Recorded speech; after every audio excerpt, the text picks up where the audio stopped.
Jethro.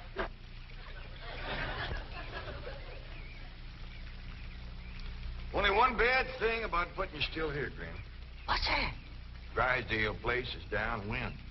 The smell of your corn liquor or brewing is going to drive poor Miss Drysdale right out of her mind. She's a drinking woman. How do you know, Uncle Jay? Well, he kind of let it slip out. Remember when we was unloading this from the truck? Yeah? He says to me, what's that? I said, that's a still for making corn liquor. He turned kind of white and trembly, and he says, oh, please don't ever let my wife see that. I reckon she just can't leave the stuff alone. Some folks like that. Terrible. Come to think of it, that's how come she's in Boston. What kind of drinking? Yeah. Miss Hathaway says she goes all over every place looking to get cured. Them city cures no good. The minute you go to taking it away from them, they want it all the more. I could cure Mrs. Drysdale of her drinking in 2 days. How, Granny? I just tell her she could have all she wanted. When they find out you don't care if they drink, they don't care to drink. That sure would be a blessing. Over here, Ellie, now. No more talk about drinking. Hey, look, everybody. Ella Mae's wearing a dress. How, Mr. Drysdale's in the house to see you. All right. My, ain't she pretty? Yeah. But, Ellie, you're showing too much bare hop. Well, that ain't her fault, Granny. She just got the dress on backwards. Ellie, honey, put it on the other way around. All right. Hold it. Hold on. The world kind of a dress is that? Well, Miss Hathaway says a California sundress. Wouldn't let no son of mine wear it. Daughter neither. Granny, you'd best get her into something decent whilst I talk to Mr. Drysdale. Uncle Jay, can I go swimming in the cement pond?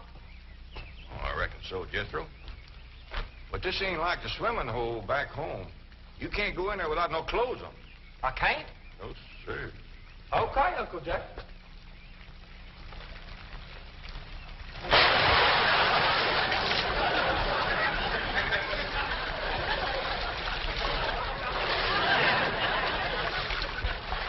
Someday I gotta have a long talk with that boy. Drysdale's office, Miss Hathaway speaking. Boston. That must be Mrs. Drysdale. No, don't put her on. She'll only make my life Mrs. Drysdale. How are you? How are things in Boston? The doctors here are just as silly as the ones in Beverly Hills. They insist there's nothing wrong with me. They've got me so depressed. I just had to call and talk to my darling. Are you taking good care of him? Oh, yes. As a matter of fact, he's stretched out on the sofa right now having his nap. How sweet. Well, the moment he wakens, you take his temperature and give him some of that flu medicine. What? He's waking now? Oh, marvelous. Put him on. Tell him Mumsy wants to hear his sweet voice.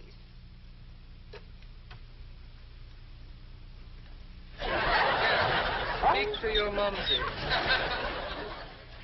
He whined. Oh, he probably has a migraine. Oh, poor Chamalade. Even made a hypochondriac out of you. Any message for Mr. Drysdale? Who? Oh, Melvin, my husband. Yes, well, is he there? No, he's up at the Clampett estate. Clampett. They bought the place next to yours just about the time you left for Boston. I don't find them listed in the first families. You tell Milburn not to mingle with them socially until I've had a genealogical check run on them. We don't want riffraff living under our very noses. For pain, one swaller. Don't open near fire. I'll be right in, Mr. Drysdale. Thank you, Ellie Mae. Granny, this is quite an array of medicines you have here. Yep, them's all the remedies I made myself. I wish you'd make something to help my wife. She's a terrible hypochondriac. Oh, What's a hypochondriac? Ellie, you run along now. I'll join you directly. There she goes from doctor to doctor to doctor. Well, I reckon the doctor can't help what's ailing her. Of course they can. It's psychosomatic. But she insists on prescriptions. Oh, I wish you could see our bedroom. Bottles all over the place. I plead with her. I hide the stuff. She always finds it or gets more. You think that's a lot of bottles? You should see my wife after a trip to the pharmacy. Why, she's so loaded she can hardly stagger up the stairs. Sit down, Mr. Drysdale. Set yourself. And she has a dog. A perfectly healthy poodle. Now, would you believe that she Don't tell me. laps it up just like she does? Lord, love. You're sure toting a heavy burden. Now, maybe I can help you. Now, if she was to think that every time that she was to... You can just wear that barrel till your clothes get dry. What happened to Jethro? Get too close to a skunk? He jumped in the pond with his clothes on. Mr. Drysdale, I'm sorry to kept you waiting. Did Granny tell you about her complaints about the kitchen? Jed, I'm ashamed to mention my piddling troubles to a man bowed down with the misery he's got. You know his wife.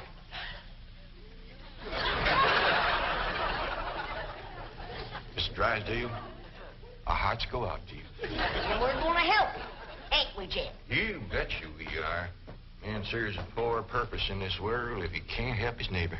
Oh, you're very kind, but I'll manage. I've been living with it for years.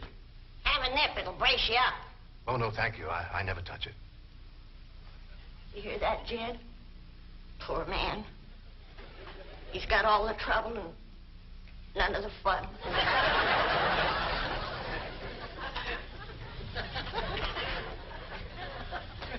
There goes a soft-hearted woman. Yeah. Now, about her complaints. Oh, yeah.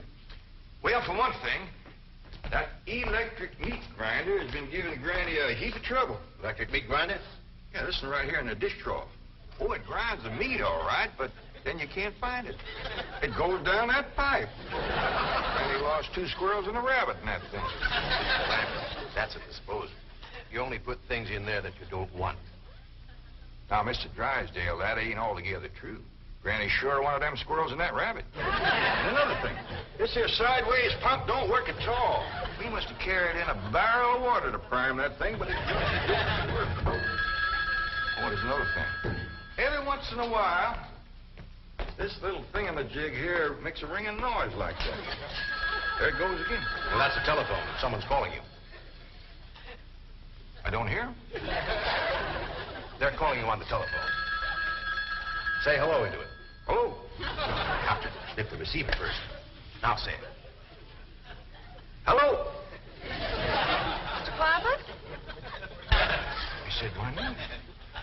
Can he see through this thing? No. Mr. Clampett, may I please speak to Mr. Drysdale? Well, they sure can see, or else how would they know you're standing here? That's my secretary. She knows I'm here. Yes, Miss Hathaway. Mr. Drysdale, I have some messages. I'll be doggone. Granny! Ellie Mae! Come look what we got! The Clampetts have just discovered the telephone. Indeed, this is a marvelous invention. With this instrument, you can talk to anyone, any place in the civilized world. We talk to my cousin Pearl? Oh, yes, of course. Right now? Yes? Ellie Mae, run out back and fetch Jethro.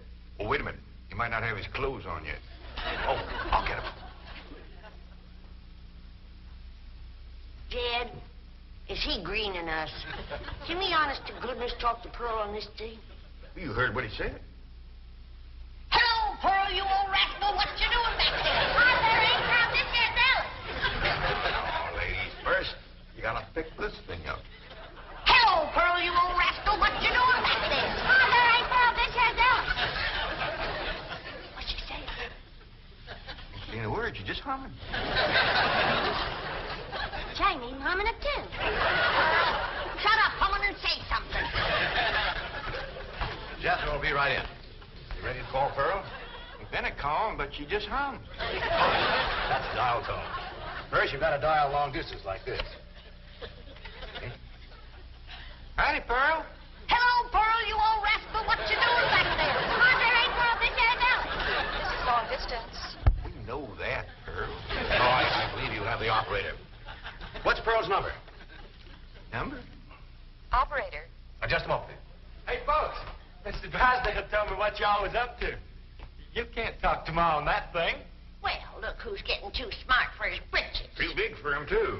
Mr. Drysdale says we can talk to her. Yeah, you think you know more than Mr. Drysdale? Well, I know mine got no telephone. Excuse me, Paul, operator.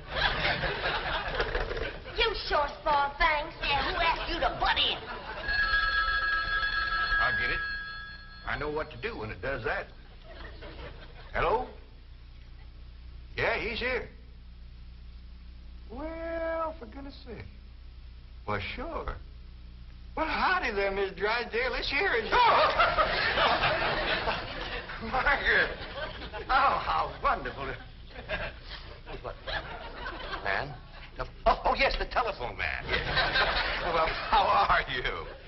I'm worried, that's how I am. I'm afraid, Milburn, that you've let the wrong kind of people move in next door to us, and I'm dreadfully upset. Now, dear, you mustn't let yourself get into this condition. Control yourself. No, dear, you mustn't come home yet. No, not until we get them in shape. I mean, get you in shape. You know, now we'll wait until you're cute. Milburn, I want to meet the Clampetts as soon as possible. Now, when will that be? What about Christmas? Next year. Milburn, this conversation is making less and less sense. Now, I want the truth about the Clampetts, or I'm flying home immediately. Now, Margaret, please control yourself. I don't want you flying. No, please, dear, please, stay on the ground. Dear, why don't you lie down and take a sedative? And I'll call you from the office. Goodbye. I'm sorry, my wife. We understand. Well, I'll see you later. Keep your chin up. Poor man. Would it just tear your heart out? He is so ashamed of his wife, he don't even want us to meet her. What he says, she won't be cured till Christmas of next year. You gotta help me, Granny. I still say I could cure Mrs. Drysdale in 2 days. Sure be worth a try. If we could get her out here. Kid, misery loves company. And if that poor, miserable woman thought that she had a drinking friend living next door... Granny, you ain't ever down more than a thimbleful in your whole life. I know, kid. But it'd be worth a little white lie to help a neighbor and save a marriage. But how?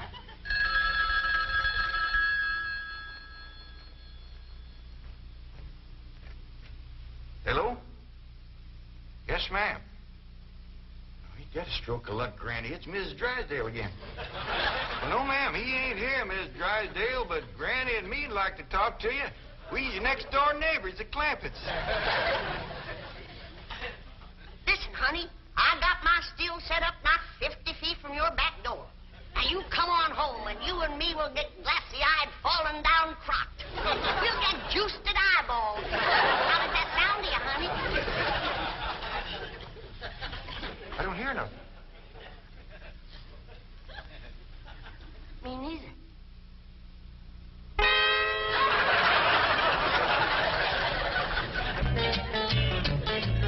That's the message I got when I tried to put through your call. She's on a jet, right? Never mind the grisly details. Oh, I am ruined. If Margaret gets one look at those hillbillies next door, she'll leave me. Get my psychiatrist over here. Move over, Claude. I need this more than you do. Drysdale, you don't need your psychiatrist. You're looking at the dark side. There is a bright side. Of course. Your wife is an intelligent woman. She'll see that underneath that rough exterior, the Clampetts are basically fine people. Or she may even help them to get socially acclimated. You're right. I don't need my psychiatrist. You do. Your wife will take... My wife, through whose aristocratic veins flows blood the color of bluing, considers anyone whose ancestors did not arrive on the Mayflower immigrants. Yes, she does make rather a fetish at the family tree, but... But nothing. I'm stuck. Now, I'm either going to lose my wife or my largest depositor. That's what makes the whole thing so difficult. You know, I like the Clampetts, but I love my wife. Isn't life weird? She's a snob, she's a hypochondriac, She's not young and beautiful, but I love her. And now I do need my psychiatrist. Now, Mr. Drysdale, as we used to say at Vassar, tout devient tout éclairé.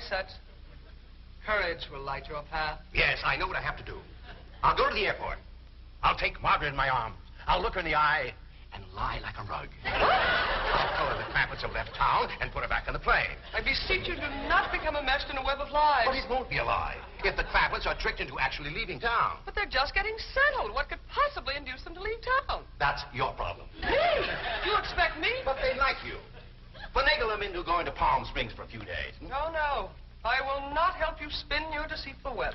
Miss Hathaway, would you rather be an unemployed secretary or a spider with a rage? You know, I think the Clampetts might enjoy Palm Springs. Palm Springs? Where's that? About 125 miles from here. In the desert. Desert? Yeah, remember we crossed one of them on the way out here. All that sand? Yeah, I remember. You ain't getting me to no desert. Trees were so far apart, the woodpeckers had to tote lunch. But this is different, Granny. This is a beautiful resort with lots of trees and fine hotels and swimming pools.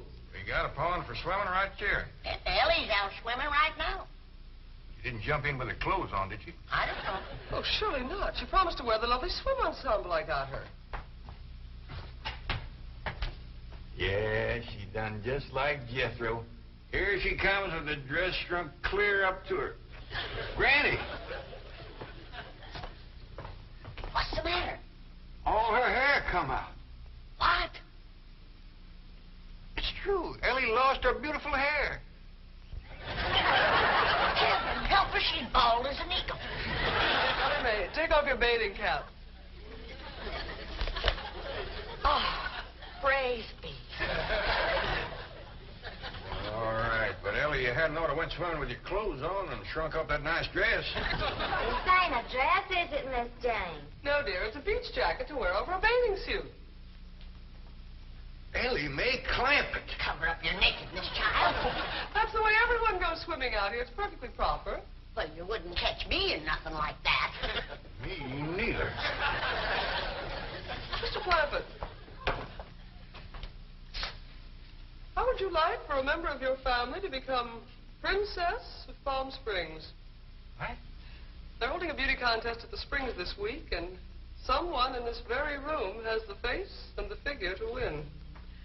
When the judges see her in a bathing suit... I told you I ain't putting on no bathing suit. Believe me, Mr. Clampett, this beautiful daughter of yours can win that Palm Springs beauty contest without even trying. Can we go, Pa? I'm sorry, Ellie Mae, but I just don't cotton to the notion of a bunch of strangers gawking at your bare limbs.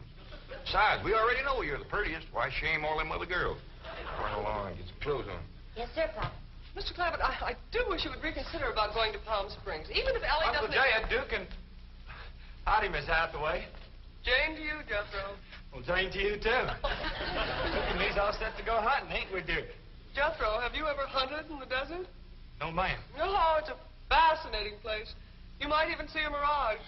If there's one there, old Duke will tree it. He's the best hunting dog there is. Well, I love hunting around Palm Springs. You'll all love Palm Springs. They have wonderful hotels. Have you ever stayed in a beautiful hotel suite? No, I ain't, darling. Granny, let's you and me go and leave these two lovebirds alone. And wait, please, let me take you all to Palm Springs. I'll tell you what. Why don't you take Jethro and Ellie Mae and me and Granny will stay here?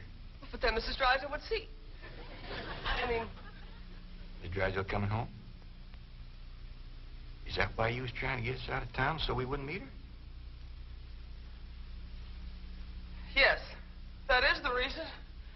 I'm so ashamed I could die. Yeah, now, don't go to crying about it. The way I look at it, ain't nobody got a right to be ashamed of nobody else. Good Lord made us all, and if we's good enough for him, we sure ought to be good enough for each other. I hold back on them tears. You's among friends. I remember a long time ago hearing a fella say it. He said it just about right. He said, There is so much good in the worst of us and so much bad in the best of us that it don't hardly... Boo! Well, go ahead and bawl. It'll make you feel better.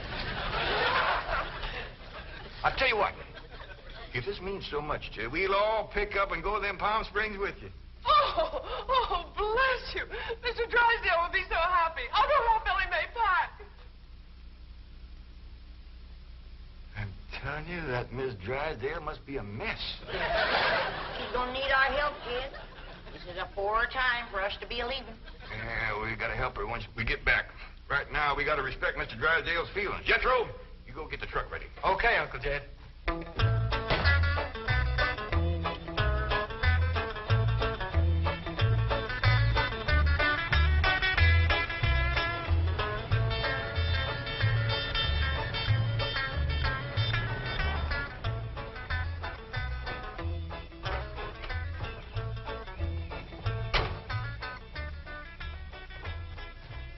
There, Melvin. The Clampetts gardener shouldn't leave his car parked in the front driveway that way. Oh, you're absolutely right, dear, yes. Oh, Margaret, don't you want to stop at home first and freshen up, take some medicine or something?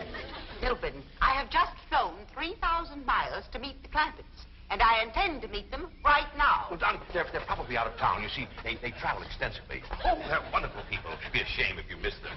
But I know how anxious you are to get back to Boston and your doctors. And Sonny. How is Sonny? How's he like Harvard this year? Is it Yale? Princeton? Dartmouth? Let's go ask him. Milburn, what is the matter with you? Milburn, let go. Let go, you hear me? Let go, I say. Let go. Have you gone mad? Let go, you beast. Step aside, lady. I'll shoot it.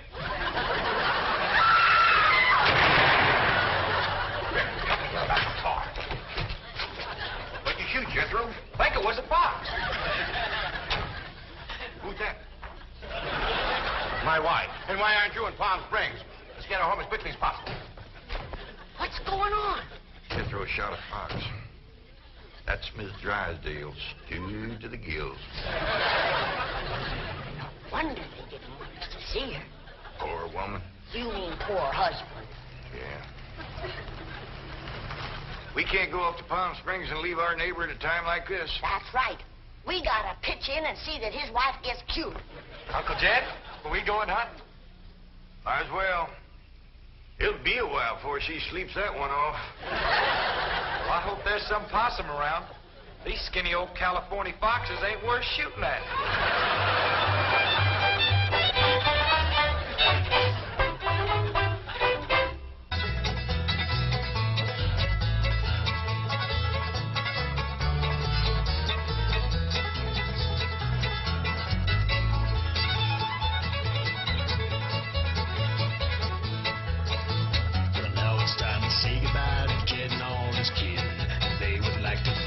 For kindly dropping in. You're all invited back next week to this locality to have a heaping helping of their hospitality. Hillbilly, that is. Set a spell. Take your shoes off. Y'all come back now.